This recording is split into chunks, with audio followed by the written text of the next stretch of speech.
ভাতের প্লেট নিয়ে ঘরে এসে বিছানা খালি পেল ইভা। বাথরুম থেকে ঝপঝপ পানি ঢালার শব্দ আসছে। সুইচ বোর্ড হাতড়ে আধার ঘরের আলো জ্বালিয়ে দেয় ইভা। ঘড়িতে সময় দেখে 11টা 25। এত রাতের বেলা, তার ওপর ট্যাঙ্কির হিম ঠান্ডা পানি। হায় আল্লাহ, আবার যে কবে সুবুদ্ধি হবে। ঘরের লাইট জ্বালাতেই পানির শব্দ একটু থেমে যায়। ভেতর থেকে প্রতিধ্বনির মতো বিভার কণ্ঠ ভেসে আসে। খাবার রেখে যা, আমি বেরিয়ে খেয়ে নেব। ইভা সামান্য উঁচু কণ্ঠে পাল্টা আওয়াজ দেয়। আচ্ছা। আর কিছু শোনা যায় না। ঝরাঝপ পানি ঢালার শব্দে আবারও ছমছম করে ওঠে নীরব কক্ষ। আকস্মিক কথা পালন করে ইভা। খাবারটা টেবিলে রাখে ঠিক, তবে চলে যায় না। টেবিলের ড্রয়ারটা কিঞ্চিত ফাঁকা হয়ে আছে।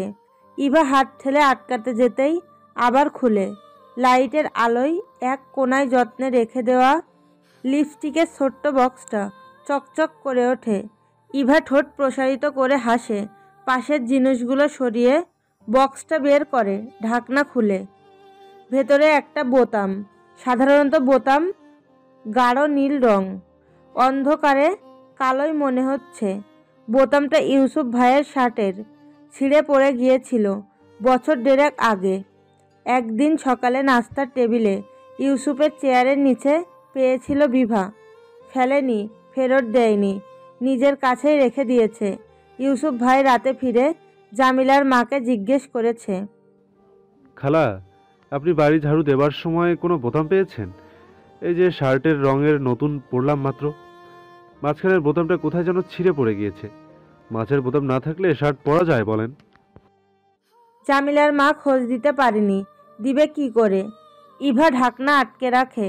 বক্সটা জায়গা মতো রেখে ড্রয়ার লাগিয়ে দিতেই দরজা খোলার শব্দ হয়। বিভা বের হলো তোয়ালে হাতে। চুলের আগা থেকে টপ টপ করে পানি পড়ছে। ইভাকে দেখে বলে, যাসনি কেন? বাহাদুর একা না ঘরে? ইভা পেছন ফেরে। বিভা ভিজে তয়লে চেয়ারে মেলেছে। প্রশ্নের উত্তর না দিয়েই সে পাল্টা প্রশ্ন ছুড়ে, এত রাতে গোসল করলে কেন আপা? মাথা ধরেছিল, পানি ঢালা একটু কমেছে। মাথা কেন ধরেছিল? মাথা ধরতে পারে না, এমনি পাগল। বিভা হেসে মাথায় বোনের হালকা চাপড় মেরে প্লেট হাতে বসে যায়। প্রথম লোকমা তুলতেই ইভা অতিশয় নরম গলায় শুধালো, তুমি রান্না করেছো তাই না আপা? বিভা খেতে খেতে হাসলো। চট করে খাবার গিলে বলল, ধুর। ধুর না আপা, সত্যি বলো, আমি না তোমার যমজ বোন? বিভা আবার হাসে, মুখ তুলে বলে, কাঁদলি কি? কাঁদা অপরাধ নাকি? তুমি তো অকারণে কাঁদো। কাঁদার কোনো কারণ লাগে না, কান্না এসেছে ব্যাস কেঁদে দিবি। অত কারণ খুঁজতে গেলে পরে আর কান্নাটাই হবে না। তাই বলে আবার যাত্রার জন্য কাঁদবি না। কাঁদলেই মানুষ পেয়ে বসে, একা একা কাঁদবি। ইউসুফ ভাই তো কাঁদছে না, উনি তো দিব্যি হেসে খেলে বেড়াচ্ছে, নিয়ম করে খাচ্ছে, ঘুমাচ্ছে, আর তুমি কেঁদে কেটে মাথা ব্যথা করছো কেন? শোন, ভালোবাসা 3 প্রকার, পাওয়া, না পাওয়া, একপাক্ষিক। যারা পেয়ে যায় তারা তো পেয়েই গেল, আর যারা না পেল তারা পেল না। কিন্তু দুজন দুজনকে ভালোবাসতো ঠিক। যত কষ্ট এই একপাক্ষিকে। এটাই এক আছে না পাওয়ার কষ্ট, 2 আছে যাকে পাবো না তার ভালোবাসা না পাওয়ার কষ্ট। খালি কষ্ট, কষ্ট আর কষ্ট। পৃথিবীটা কষ্টে ভরে গেছে, বুঝলি? কেউ ভালো না, সব স্বার্থপর। ইভা মুখ ফসকে তীব্র প্রতিবাদ করে ফেলে, ভালোবাসা অপ্রকাশিতও হয় আপা। বিভা চমকে তাকায়। পর মুহূর্তেই হো হো করে হেসে ফেলে। কোনো রকমে বলে, ইভারে খাবার সবাই হাসাস না বোন, গলায় আটকাবে। তো তুমি আর ভালোবেসো না, তাহলেই তো হয়, একটু তো বুঝো। দেখ, ভালোবাসা জিনিসটাই তো অবুঝ। অত বোঝাপড়া চলে আসলে ওটাকে তখন আর ভালোবাসা বলা যায় না। ভালোবাসা হবে নিঝুম বিলে ফোটা একলা নীল পদ্মটার মতন। ভালোবাসা হবে কাক ডাকা ভরে ঝরে পড়া শিউলিটার মতন। এদের কোনো বোঝ থাকে না। এদের যখন ফোটার কথা এরা ফুটে যায়, এদের যখন ছড়ার কথা এরা ছড়ে যায়। এই যে যে লোকটা তোকে বিয়ে করতে চাইছে তাকেই দেখ একবার, এমনি সেমনে মানা করে দিয়েছে তবু হাল ছাড়েনি, গা ছাড়া ভাব দেখায়নি। কোন অদূর শহরের হয়েও তোকে কি রকম ভাবে চেয়ে ফেলেছে। ভাইজানের সাথে কথা হয়েছে শুনলাম, উনি তোকে বিয়ে করেই ছাড়বে। আমার ধারণা ভাইজানও বোধহয় আর না করবেন না। ইভা ভূত দেখার মতো চমকে ওঠে, বলে, ভাইজানের সাথে কথা হয়েছে মানে কবে? আমাকে কেউ বলেনি কেন? তোকে তো কেউ বিয়ের ব্যাপারেও কিছু বলেনি। তোকে বলে কি হবে? ভাইজান যদি এক্ষুনি কাজে নিয়ে এসে বলে অমুককে কবুল বল, তুই কি মানা করবি? তক্ষুনি মাথা দুলিয়ে 3 কবুল বলে দিবি, একটা টু শব্দও তো করবি না। তুই ভাইজানের কথায় কেমন বাধ্য সবাই জানে। ইভা দ্বিরুক্তি করে না। বিভার চোখগুলো টকটকে হয়ে আছে। সে চিন্তিত স্বরে বলে, এখনো মাথা ব্যথা করছে তোমার? না না, এখন নেই, তুই ঘরে যা, আমার খেতে সময় লাগবে। বাহাদুর একা ঘুমাবে না, রাত হয়েছে, ওকে ঘুম পাড়িয়ে দে। প্লেট রেখে দিও, বাহাদুর শুয়ে পড়লে এসে নিয়ে যাব। বাহাদুরকে ঘুম পড়াতে পড়াতে ঘড়ির কাঁটা পেরিয়ে যায়। আস্তে ধীরে বিছানা থেকে নেমে যায় ইভা। বিভার ঘরে যায় যখন, বিভা তখন ঘুম, গলা পর্যন্ত কাঁথা মুড়ি দিয়ে শুয়ে আছে।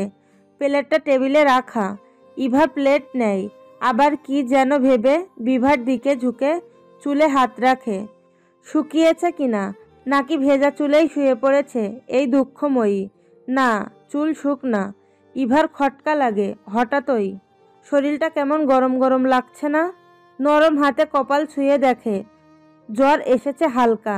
বিভা তার উপস্থিতি টের পায়, জড়ানো গলায় বলে, প্লেট রেখে দিয়েছি, নিয়ে যা। ও আপা, জ্বর উঠেছে তো ডাকুনি কেন? বিভা পাশ ফিরে শোয়, ঘুমে ভিড়ে আসা স্বরে বলে, জ্বর না, এমনি গা গরম, একটু পর সেরে যাবে। দেরি করে গোসল করেছি তো, চিন্তা করিস না। ঔষধ খেয়েছো? লাগবে না। ইভা ডয়ের খুলে ঔষধ খুঁজে। এখানে নাপা থাকে সব সময়। মাথা ব্যথা হলে খায় বিভা, আজ কেন নেই? সে প্রশ্ন করার আগেই বিভা উত্তর দেয়, নাপা শেষ ইভা, পাবি না, ঘুমোতে আমি ঠিক আছি। ইভা কথা শোনে না। তার ঘরে নাপা নেই, চাচির কাছে সব সময় সব ঔষধ থাকে। সে তড়িৎ গতিতে ঘর থেকে বেরিয়ে যায়, জাহানারাকে ডাকতে যায়। সরফরাজ ইউসুফ এত রাতের বেলাতে ড্রয়িং রুমে হালকা আলো জ্বালিয়ে কি যেন কথা বলছিল। দোতলায় ইভাকে হন্তদন্ত হয়ে দৌড়াতে দেখে সরফরাজ ডাক দেয়। জানতে পারে বিভার জ্বরের কথা। ইউসুফ শোনে। ভেতরে উথলপাথল লাগলেও বাইরে একেবারেই স্থির সে। বিভা খাটের মাঝ বরাবর সোজা হয়ে শুয়ে আছে। বা হাতটা ওপাশে মেলে রাখা, চোখ এই বুঝছে এই খুলছে। ইউসুফ এক হাঁটু খাটে রাখে, হাতের উল্টো পিঠে বিভার গাল ছুঁয়ে দেয়। উষ্ণতা মেপে দেখে, তার স্পর্শ টের পেতেই মুখ ঘুরিয়ে অন্যদিকে কাত করে ফেলে বিভা। ইউসুফ আবারও হাত ছোঁয়ায় গলার পাশে, কপালে। বিভা ঠাই হয়ে চোখ খুলে ওদিকে চেয়ে থাকে। আর কোথায় মাথা সরাবে? গাল লেগে গেছে বালিশের সাথে। ইউসুফ সোজা হয়ে দাঁড়ায়, শান্ত গলায় বলে, জ্বর বেশি নেই আম্মা, একটা প্যারাসিটামল খাইয়ে দাও, ঘন্টার মধ্যেই নেমে যাবে। সরফরাজ মাছ থেকে বলে, নামবে তো, নয়তো ডাক্তার ডেকে আনি। চোখগুলো কেমন লাল হয়ে আছে। আরে না না, আরামে নেমে যাবে, সামান্য জ্বর। দেখি ইভা, ওষুধের পাতাটা দে। বিভা মনে মনে হাসে, মনে মনেই স্বগতিক করে বলে,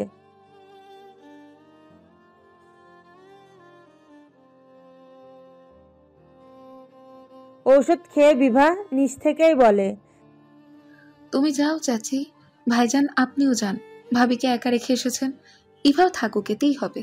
জ্বর তো নেমেই গেছে, ঘুমাবো। জাহানারা সম্মতি জানায়। সরফরাজও মানা করে না, ঘুমোতে বলে। ইউসুফ ইভাকে নিচু গলায় বলে, বাহাদুরকে আমার কাছে নিয়ে যাচ্ছি, তুই থাক ওর সাথে। নীলাভ বাতি জ্বালানো ঘরের দরজা খুলে যায় নিঃশব্দে। ইভা তখনও প্রায় সজাগ বিছানার পিছে পিঠ ঠেকিয়ে আতশোয়া হয়ে আছে। বিভা বাকাত হয়ে ঘুমাচ্ছে। একটা হাত শক্ত করে ধরে রেখেছে ইভা। ইউসুফের উপস্থিতিতে চমকায় না ইভা, একটু নড়ে চড়ে সোজা হয়ে বসে। মাত্রই ইউসুফ অত্যন্ত ক্ষীণ গলায় বলে, ঘুমিয়ে আছে? হুম। একদম ঘুম, জাগবে না তো? হুম। ইউসুফ নিশ্চিত হয়, ধীর গতিতে বিছানায় বসে, আলতো করে বিভার মাথায় হাত রাখে বলে, জ্বর নেমেছে? সামান্যই তো, নামবে না কেন? ইভার খোঁচাটা সহজেই ধরতে পারে ইউসুফ, কিচ্ছু বলে না। বিভার জ্বর সামান্য ছিল না, সে জানে। খানিকক্ষণ বিভার চুলে হাত বুলায় সে, অতঃপর কৃষ্ণকন্যার শুকানো জ্বরে জর্জরিত, প্রণয়ে পিপাসিত মুখখানার দিকে নির্বিঘ্ন চেয়ে মৃদু কণ্ঠে বলে, ইভা, বাইরে যা তো একটু। ইভার লজ্জা লাগে। বিভার হাতটা ছাড়িয়ে সে নীরবে প্রস্থান করে। ইউসুফ না বেরোনো পর্যন্ত তার ঢোকা নিষেধ। নিভৃত একান্ত প্রহরে নিজ কৃষ্ণ কন্যার ঘুমন্ত মুখপানে চেয়ে সময় কাটে ইউসুফের। এলোকেশে হাত বুলাতে বুলাতে নিষ্প্রাণ হয়ে বলে, বিচ্ছেদ যেখানে নিশ্চিত সেখানে এক হয়ে কি হবে বলো তো? খোলা জানালার পাল্লায় ভারী বাতাস আঘাত করল। বিকট আওয়াজটা নির্জন নিশীথে বজ্রপাতের মতো শোনালো। বিভার গাঢ় তন্দ্রা বিঘ্নিত হয়। বিকেলের নরম হাওয়ার সান্নিধ্যে এলে তিরতির করে কেঁপে ওঠা কৃষ্লয়ের মতন মৃদু নড়ে চড়ে ওঠে সে। ইউসুফ চকিতে মাথা থেকে হাত উঠিয়ে নেয়। নিজে মেলে রাখা হাতটা গুটিয়ে গালের নিচে দিয়ে ফের ঘুমিয়ে যায় বিভা। নিশ্চল রাত, অন্তঃকরণে টুকরো কয়েকটা মুগ্ধতা কুপিয়ে উঠে পড়ল ইউসুফ। জ্বালানা আটকে দিল। বেরিয়ে যাবার আগে আরেকবার এলো বিভার কাছে। বিভা অনবরত ঠোঁট নাড়াচ্ছে, আমতা আমতা করছে, স্বপ্নে কিছু খাচ্ছে হয়তো। ইউসুফের ইচ্ছে হয় একটুখানি আঙ্গুল ছুঁয়ে ঠোঁটের কম্পন স্থির করে দেয়। ইচ্ছে কেবল ইচ্ছেতেই মৃত্যু ঘটে, ইউসুফ মনে মনে আওড়ায়। গুচ্ছ গুচ্ছ সাদা গোলাপের ক্ষমতা নেই এই একটা কালো গোলাপের সৌন্দর্যে টক্কর দেয়ার। পরপরই বিড়বিড় করে, আমি তোমাকে সব বলে দেব বিভারানী, সব বলে দেব, আর কষ্ট দেব না, এই যে কথা দিচ্ছি। কথা দিতে বিভার মাথার থেকে সামান্য উপরে হাত রাখে ইউসুফ। চুল স্পর্শ করে না। পাছে বিভা চোখ মেলে ফেলে। তার ভয় হয়, খুব ভয়। বুক ঠাসা প্রণয় প্রকাশে তার মতো ভয় বোধহয় আর কোনো প্রেমিক পায়নি। বাহাদুরকে কোলের ওপর বসিয়ে রুটি ভাজি খাইয়ে দিচ্ছিল ইভা। বাচ্চাটা সকালে নাস্তা করতেই চায় না। স্কুলে যাবে, খালি পেটে গেলে হয়? কতগুলো ঘন্টা। ভাবতে ভাবতেই আবার তার মুখে রুটি তুলে দিল ইভা। মুখ ভর্তি খাবার চিবোতে চিবোতে বাহাদুর কাতর হয়ে বলল, বুবু, আর খাবো না, হলো তো। এই দেখো কত বড় পেট হয়ে গেছে, তনাভাবের থেকেও বড়। বেচারা তন্দ্রার নাম উচ্চারণ করতে পারল না, তাই সামান্য সহজ করে তনা ডাকে। ইভা মনে মনে ফিক করে হেসে ফেললেও বাইরে জোরালো গলায় বলে, পুরোটা খাওয়া অব্দি তোর নিস্তার নেই বাহাদুর। ভাইজান কিন্তু পিছিয়ে বসে আছে, জলদি চিবা। বাহাদুর ভয় পেয়ে তাকায়। ডাইনিং টেবিলে যে তার পাশে বসেছে তার ঠিক পেছনেই ছোপায় বসে কাচের টেবিল ভর্তি কাগজপত্র ঘাটছে সরফরাজ। বাবা, চাচা, ইউসুফ ভাইও আছে। কি সব গম্ভীর কথাবার্তা চলছে তখন থেকে। বাহাদুর কাঁদো কাঁদো হয়ে বলে, বুবু, তুমিও আমাকে ভয় দেখাচ্ছ? ইভা অনড় হয়ে বলে, মুখ খোল দুষ্ট, কেঁদে কেটে লাভ নেই। বাইরে বিচ্ছিরি রোদ উঠেছে। রান্নাঘরের ভ্যাপসা গরমে তন্ডা ঘেমে ওঠা সবুজ ব্লাউজের দিকে বারবার কড়া চোখে তাকাচ্ছে সরফরাজ। আবার চোখ ফিরিয়ে নিচ্ছে, হাতের কাগজে চোখ বুলাচ্ছে। বাবার কথায় মনোযোগ দিচ্ছে। আবার 2-3 সেকেন্ড যেতেই আর চোখে তাকাচ্ছে রান্নাঘরের দিকে। এদিকে পিঠ দিয়ে গাঢ় বেগুনি শাড়ি পরে দাঁড়িয়ে থাকা তন্দ্রার দিকে। মেয়েটাকে সে 1000 বার বলেছে টই টই না করতে। 9 মাস চলছে। এখন একটু সাবধানে থাকো, ঘরে থাকো। এই গলা ফাটানো গরমে ওর কি দরকার রান্নাঘরে যাবার? ও কি রান্না করবে? চাচি তো কিছুই ধরতেও দিচ্ছে না। ওর দরকারটা কি দাঁড়িয়ে দাঁড়িয়ে রান্না দেখার? যদি মাথা ঘুরে পড়ে যায়, যদি ক্লান্ত হয়ে সিঁড়ি বাইতে যেতে পা পিছলে যায়। তন্দ্রা একবারও এদিকে তাকাচ্ছে না। সরফরাজ মনে মনে ঝাঁঝিয়ে ওঠে। তাকাবে না তো, জানে তাকালেই তার সাথে চোখাচোখি হয়ে যাবে। চোখে চোখে একটা কড়া ধমক দিলেই সুরসুর করে ঘরে যেতে বাধ্য। আরেকবার তাকাতেই জাহানারা দেখে ফেলল। সরফরাজ দ্রুত মুখ ফিরিয়ে নেয়। জাহানারা মৃদু স্বর করে তন্দ্রাকে ডেকে বলেন, তন্দ্রা, ছেলেটা রাগ করবে। উপরে যাও না মা, ঘরে গিয়ে ফ্যানের নিচে বসো গিয়ে। তোমারও তো কষ্ট হচ্ছে, কেমন ঘেমে গেছো দেখেছো একবার? তন্দ্রা প্রতিবাদ করে বলে, সারাদিন ঘরে বসে থাকতে আমার ভালো লাগে না চাচি। আমি তো কাজ করছি না, চুপ করে দাঁড়িয়ে আছি শুধু। তন্দ্রা মুখে হাসি নিয়ে চুপটি করে থাকে। জাহানারা দীর্ঘশ্বাস ফেলে চুপ হয়ে যান। কিছুক্ষণ যেতেই বেখেয়ালিতে একবার ওইদিকে তাকিয়ে ফেলে তন্দ্রা। সরফরাজের সাথে চোখাচোখি হয়ে যায়। সরফরাজ চোখ বড় বড় করে তাকে উপরে যাবার নির্দেশ দেয়। তন্দ্রা শোনে না, বরং মৃদু গতিতে এদিক ওদিক মাথা নাড়িয়ে বোঝায়, আমি যাব না। বাহাদুরের খাওয়া শেষ। তাকে নামাতে নামাতেই এই সুন্দর দৃশ্য চোখে ধরা দেয় ইভার। ভাইজান আর যাই করুক, তন্দ্রা ভাবির কথা এলেই একদম নরম হয়ে যায়। তার কঠিন ভাব হাওয়ায় উবে যায়। তন্দ্রা মুখ ফিরিয়ে আবার এদিকে পিঠ করে দাঁড়িয়েছে। মেয়েটা এত অবাধ্য। সরফরাজ হাঁক ছাড়ে। ইভা, ইভা কাছে যায়। সরফরাজের হাতের ইশারার কাছে ঝুঁকতে বলে তাকে। ইভা ঝুঁকে। সরফরাজ হিম ঠান্ডা গলায় ফিসফিস করে বলে, তোর ভাবিকে যে বল ভাইজান এক্ষুনি ঘরে যেতে বলেছে। এক্ষুনি মানে এক্ষুনি। বিভাসিত নীলিমা ম্লান হয়েছে অনেকক্ষণ। ঘন তমসন্ন ঘুটঘুটে রূপ ছেয়ে আছে সর্বত্র।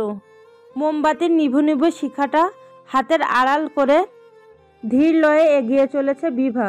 সন্ধ্যার পর থেকেই বাইরে ঝড়ো বাতাস বইছে, অথচ ঝড় নামার নামগন্ধ নেই। খুব সম্ভব কোথাও তুমুল বৃষ্টিপাত হচ্ছে। সেই আভাসই একটু আধটু এদিকে আসছে। বাতাসটা হঠাৎ একটু বেশি তেজি হলো বোধহয়। শিরশিরে ঝাপটায় একে বেঁকে কাঁপতে থাকা আগুনটা একেবারেই নিভিয়ে এলো এবার। বিভা তাড়াহুড়ো করে হাত দিয়ে গাঢ় ছাউনিটা উত্তপ্ত অনলের খুব কাছে এনে নিল। হালকা একটু আঁচ লাগলো তালুতে, তবে আগুনটা নিভল না।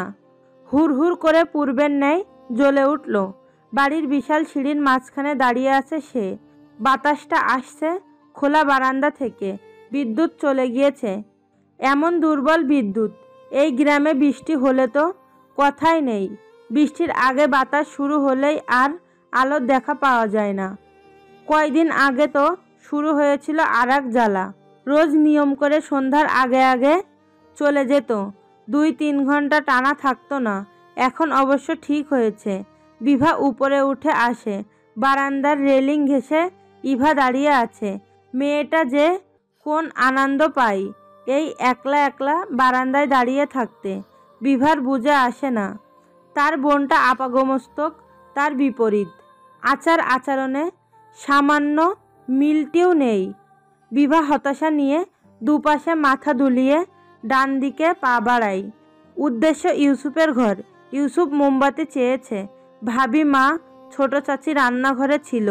বাইরে শীত শীত লাগছিল, তাই সেও যে দাঁড়িয়েছিল ভেতরে। চুলার আগুনেই সব দেখা যায়, তাই কৃত্রিম আলোয় দরকার পড়েনি। ইউসুফ চেঁচালো ওপর থেকে, আম্মা মোমবাতি দিয়ে যাও আমার ঘরে। ছোট চাচি তাড়াতাড়ি মোমবাতি জ্বালিয়ে তার হাতে দিয়ে বলল, একটু দিয়ে আয় তো তাড়াতাড়ি। রাগের তো মতি গতি নেই ওর। চার্জার লাইট আছে, ফোন আছে, তার কি দরকার মোমবাতি?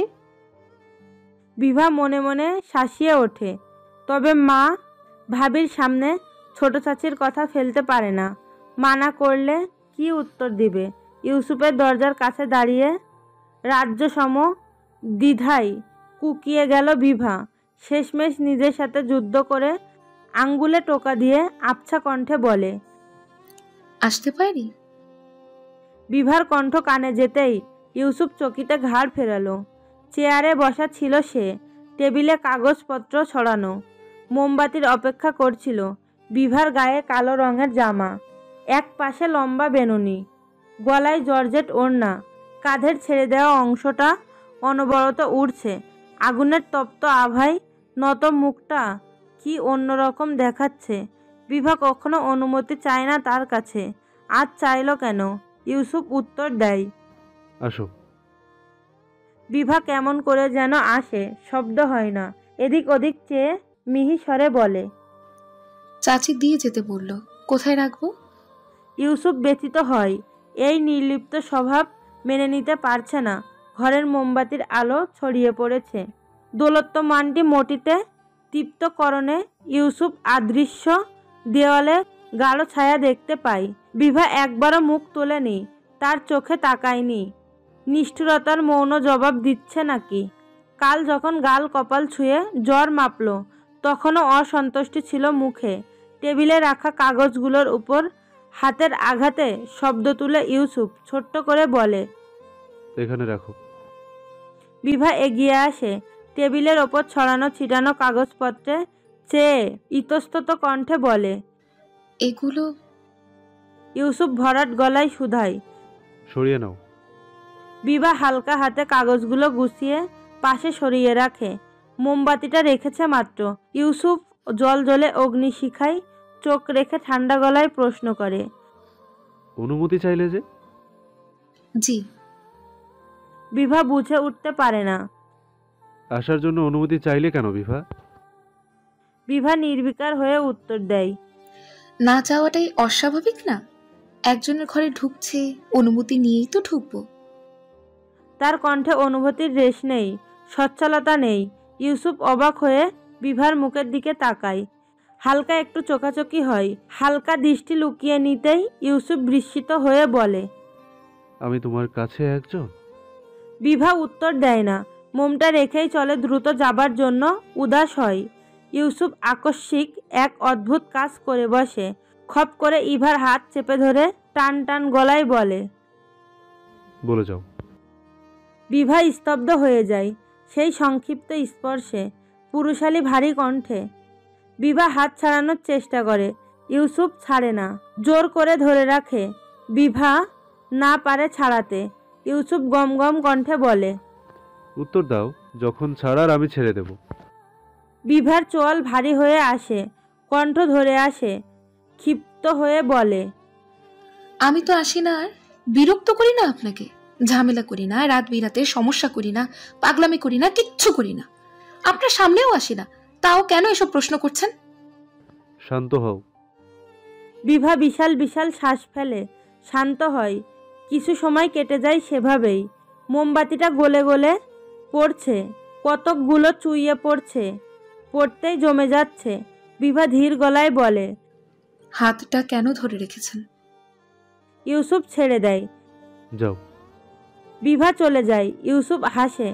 খানিক বাদে জ্বলন্ত শিখায় তর্জনী চেপে নিভিয়ে দেয় মোমটা। অন্ধকারেই স্বস্তি। সকাল সকাল সরফরাজ আসে ইভার ঘরে। ইভা তখন বিছানা ঝাড়ছে, চোখ মুখ ফোলা ফোলা। বেচারি মাত্র উঠেছে ঘুম থেকে। ভাইজানকে দেখে হাত থেকে ঝাড়ু নামিয়ে রাখে। জলদি নম্র স্বরে বলে, বসেন ভাইজান, কিছু বলবেন? সরফরাজ বসে। ইভাকে তার পাশে বসার ইশারা দেয়। ইভা বসতে বসতে বলে, কিছু হয়েছে ভাইজান? বিকেলে তোকে দেখতে আসবে, ঠিক দেখতে আসবে বলা যায় না। সেদিনও এসেছিল, জানিস তো। আজকে ওনারাই আংটি পরিয়ে যাবেন। বিয়ের তারিখ ঠিক হয়নি। ছেলেকে তো তুই দেখেছিস, ওনারা ভালো মানুষ। আমি যা খোঁজ নিয়েছি কিছু খারাপ মনে হয়নি। তবে তুই ছেলের সাথে আলাদা কথা বলতে চাইলে আমি তখন বলে দিব। ইভা কিয়ৎকাল বিমূঢ় হয়ে চেয়ে থাকে। উনি এত জলদি রাজি করিয়ে ফেলল ভাইজানকে কিভাবে? জাদু জানে নাকি? সে লজ্জায় দ্রুত দুপাশে মাথা নাড়ায়। সরফরাজ বুঝতে পারে সে আলাদা কথা বলতে চায় না। তার বোনটা এত স্বল্পভাষী। মাঝে মধ্যে মনে হয় মেয়েটার বোধহয় কথা বলতে কষ্ট হয়। সরফরাজ হাসল। ইভার মাথায় হাত রেখে বলল, তোর কোনো আপত্তি আছে? থাকলে শুধু বল, আমি এখনই মানা করে দিব। তোকে দ্বিতীয়বার এই ব্যাপারে কিছু বলবে না কেউ। ইভা মৃদু গতিতে এদিক ওদিক মাথা দুলিয়ে বলে, আপনি যা বলবেন ভাইজান, আমার আপত্তি নেই। বিকেলের দিকে সায়নরা আসে। ইভা নামে তারা আসার আধা ঘন্টা বাদে। পরনে পরিপাটি থ্রি পিস, সাধারণ করে বাঁধা চুল, মাথায় ঘোমটাটা, মুখে প্রসাধনী নেই, যা আছে তা নামমাত্র। সে নামলে তেমন কোনো কথা হলো না। লিথিসা বিশাল এক হাসি দিয়ে শুধু বলে, ওকে আর কি দেখবো, দেখেছি তো, আন্টিটা পরিয়ে দিক তবে। সবাই সম্মতি দিলে লজ্জায় সামান্য দূরত্ব নিয়ে সায়নের পাশে বসে ইভা। পাশ থেকে সায়ন ফিসফিস করে বলে, তোমার ভাই যে কি বেটা কাল বলছে আজ প্রস্তুতি নিয়ে আসতে। আরে তোমার আঙ্গুলের মাপই তো আমি জানি না, হাতেই তো ধরলাম না। মধ্যরাতে এলেও তো সমস্যা করে বেটা। আংটি কিনবো কোত্থেকে? তার উপর আমি ছিলাম ঢাকায়। বিয়ের আগে এমন হয়রানি করাচ্ছে, বিয়ের পর তো আল্লাহ জানেন। বেটার নির্ঘাত ছিট আছে ইভা, ট্রিটমেন্ট দরকার। ইভা সেদিনের মতোই বড় বড় করে তাকায়, মিনমিন করে বলে, ভাইজানকে নিয়ে উল্টাপাল্টা বলবেন না। আচ্ছন্ন বিকেল, সূর্যের তেজি আলোও মোলায়েম হয়ে আসে এই সময়টাই। ক্রমে ক্রমে সন্ধ্যা নামার ঘ্রাণ তীব্রতা পায়। একটা সময় হারিয়ে যায় বিকেলের সূর্যের কঠিনতা নমনীয়তায়। ডুবতে ডুবতে শেষমেশ অস্তিত্বহীন হয়ে পড়ে। অথচ লালচে সুন্দরী আকাশটাই তখন গোটা একটা দিনের স্মৃতি। একটা দিন ইট রঙা সিঁড়ির ঘাটে বসে থাকা যুবতীর শুভ্র ওড়নার আঁচলে কতগুলো নয়নতারা ঠাঁই পেয়েছে। নিজের দীর্ঘ বেউনির ভাঁজে ভাঁজে সেই নয়নতারাদের গেঁথে দিতেই খুব মগ্ন হয়ে রয়েছে যুবতী। নিঃশব্দ পাড় ঘিরে রাখা সবুজ গাছগাছালির ফাঁক দিয়ে একটু পরপর চড়ুই পাখির কিচিরমিচির শোনা যাচ্ছে, বা কাকের দলের একটু পরপর ঝাঁক বেঁধে উড়ে যাওয়া। নরম বাতাসে দুলে ওঠা গাছের পাতা। তার ঠিক পাশেই সামান্য দূরত্বে ধবধবে শার্ট গায়ে চোখা নজরে পুরুষটি একাগ্র নয়নে তাকেই দেখে চলেছে কখন থেকে। দৈব হাওয়া ওড়নার আঁচল উড়িয়ে দিল। নয়নতারারা গিয়ে ভেসে গেল দিঘির জলে। মগ্ন যুবতীর চকিতে ধ্যান ভাঙল। অস্ফুট স্বরে আ করতে করতেই কোনো রকম হাতের থাবায় দুটো ফুল বাঁচাতে পারল সে। শান্ত নীরব নিশ্চুপ হয়ে ফুল দুটো গেঁথে নিল বেনুনির শেষ প্রান্তে। এরপর পাশে বসা পুরুষটির দিকে চেয়ে মিষ্টি কণ্ঠে বলল, কেমন লাগছে?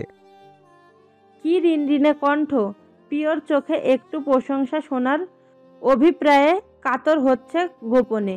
সায়নের তন্ময় মুখের অভিব্যক্তি পরিবর্তন হলো না বিন্দু মাত্র। সে চেয়ে রইল যেভাবে সে চেয়েছিল এতক্ষণ, অনেকক্ষণ, যেন কোনো দিন দেখেনি। কত কাল, কত মুহূর্ত, কত দিবস। তখন ঝুঁকে যাওয়ায় ইভার সামনের কাটা চুল কানের পিছ থেকে খুলে গেছে। সায়ন হাত বাড়িয়ে পালকের চেয়েও নরম স্পর্শে চুলগুলো জায়গা মতো গুছিয়ে দিতে দিতে বলল, বলতে পারবো না, তুমি লজ্জা পাবে। ইভা বহু কষ্টে যতটুকু লজ্জা চেপে প্রশ্ন করেছিল বিধ্বসী উত্তরে তাও আর দীর্ঘস্থায়ী হলো না। চোখের পলক পড়ল বারবার। গাল অদ্ভুত লাজুকতায় ভরে উঠল। সায়ন চুল গুছতেই হাত ছড়িয়ে নিল। দিঘির জলে চাইল। বর্ষা শেষে শাপলাও নেই, ছন্ন পানি। আংটি পরানোর মাস পেরিয়ে ইভার পরিবার আদরের মেয়ের বিয়েটা তারা এত সাদামাটা করে দিতে চায় না। আরও 2 সপ্তাহ পর নির্ধারণ হয়েছে বিয়ের তারিখ। সেই অপেক্ষাতে কাটাচ্ছিল দিন। কাজের চাপে তারও অবসর সময় হয় না গ্রামে আসার। তবুও সে যে আসেনি এমন না। মেয়েটাকে যে কবে একেবারে নিজের কাছে নিয়ে যাবে, কবে। সে একা মানুষ, মা বাবাহীন জীবন, ছোট থেকে একাকিত্ব চিরসঙ্গী হলেও আজকাল কেবল সেই অভ্যস্ত জীবনসঙ্গী থেকে অন্যভ্যস্ত হতে ইচ্ছে করে। সায়ন দীর্ঘশ্বাস ফেলে, তারপর হঠাৎই নিজের বাঁ হাতের তালু মেলে ধরে অদ্ভুত নরম স্বরে বলে, তোমার হাতটা দাও। ইভা প্রশ্ন চোখে তাকায় সায়নের মেলে রাখা হাতের দিকে। একবার দেখে আবার সায়নের মুখের দিকে তাকালো। হাতের ওপর সময় মতো হাতটা না পেয়ে সহসাই ভুরু কুঁচকালো সে। হালকা স্বরেই খানিক জোর দিয়ে বলল, দাও। কেন? দাও না। অধৈর্য শোনায় সায়নের কণ্ঠ। উপেক্ষা করার মতন আবদার নয়। ইভা এদিক ওদিক তাকায়, যদিও এদিকে কেউ আসে না। এই ঝোপ জঙ্গলের দিকে কেউ আসে না। তার ওপর সন্ধ্যা নামবে একটু পর। গ্রামের ভৌতিক বিশ্বাসগুলোর জন্য হলেও এদিকে কেউ পা মারাবেও না। লাজুক গোছে সে হাত এগিয়ে দেয়। কেউ দেখলে? নিজের পুরুষালী রক্ষ হাতের মধ্যে প্রেলভ হাতটা জড়িয়ে নিতে নিতে সায়ন বলল, কে দেখবে? তোমার ভাই না বাড়িতে নেই? সে ছাড়া আর কেউ সমস্যা করতে আসবে না, নিশ্চিত থাকো। ইভা শরীরে বিদ্যুৎ খেলে গেল। আঙ্গুলের ভাঁজে আঙ্গুল ডুবিয়ে হাতের পিঠের মাথা ঝুঁকিয়ে নিজের কপাল ঠেকালো সায়ন। কি তৃষ্ণায় ভরা শীতল স্পর্শ। কণ্ঠ দিয়ে শব্দ বেরোতে চায় না, তবুও একটু স্বাভাবিক হবার জন্য কোনো রকমে উচ্চারণ করলো, আপনি সারাক্ষণ ভাইজানের সাথে লেগে থাকেন কেন? সায়ন তাকায় না, ক্ষীণ জড়ানো কণ্ঠে উত্তর দেয়, আমি না, তোমার ভাইজান লেগে থাকে। ইভা আর শব্দটি করল না। সূর্যের আলো বেশ ঢলে পড়ল। হলদে আভা ক্রমশ লালচে হয়ে উঠল। মাথা ঝাঁকিয়ে হাতে কি আদরে কপাল ঠেকিয়ে রাখা সায়নের দিকে নরম চোখে চেয়ে রইল ইভা। প্রচণ্ড লজ্জায় হাত পা কাটা দিয়ে উঠলেও সে একবারের জন্যও হাত ছাড়ল না। সেভাবে কত সময় কাটলো জানে না সায়ন। যখন সম্বিত ফিরে পেল তখন বেশ অবাক হয়ে বলল,